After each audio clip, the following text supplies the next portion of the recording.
France Bleu, on n'est pas à l'abri de faire une bonne émission. Alors, on le retrouve tout de suite à 12h42, le spécialiste web de cette tribu, c'est bien sûr Fabien Emo. Et alors, un nouveau test PCR pourrait peut-être devenir une prochaine épreuve olympique. Vous pensiez avoir tout vu et tout entendu avec cette pandémie, avec l'arrivée du vaccin et cette nouvelle année, vous pensiez que le pire était derrière vous. Non.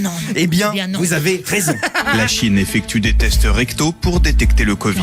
Ce n'est pas une blague. Depuis quelques jours en Chine, le test Covid se fait par prélèvement anal. L'écouvillonnage rectal pour détecter le virus est une méthode jugée plus efficace par certains spécialistes. Du coup, en Chine, vous êtes obligé de baisser votre pantalon. Selon des médias nationaux, les habitants de plusieurs quartiers de Pékin ont dû s'y soumettre, tout comme des touristes étrangers placés en quarantaine. Et oui, si vous décidez de partir quelques jours en Chine par obligation professionnelle ou tout simplement parce que vous aimez l'aventure, vous serez obligé de faire ce test. Ils ont le sens de l'accueil. C'est moi où j'ai l'impression que vous êtes tendu. Si je te dis que t'es tendu, c'est tendu. C'est pas tendu que je suis pas tendu. Je dis t'es tendu, Natacha. C'est tout.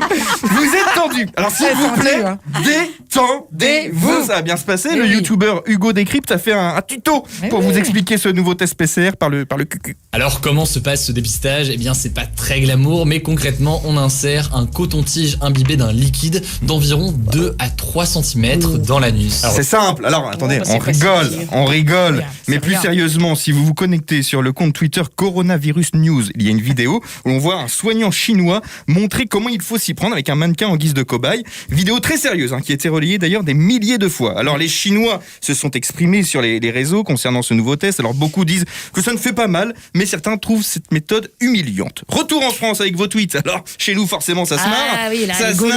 Les tweets sont plus ou moins fins. Karl de Marseille a posté « Je juge cette méthode sans fond, demain ». Vanne facile, classique, mais on prend. Fifi, 54 ans, a tweeté « Je viens de me faire dépister pour le cancer de la prostate. Alors ce n'est pas un petit coton-tige qui va me faire peur ». Fifi, je crois, est à 2 doigts de partir en Chine.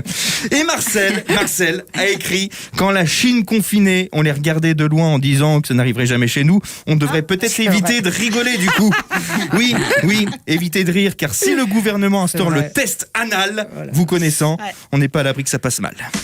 Merci beaucoup mon cher Fabien. Vous avez réussi à parler de ça sans tomber dans le fond justement. Et ça c'est très bien. Bravo. C'est là où on reconnaît le talent. Le talent. Retrouvez tout France Bleu sur francebleu.fr.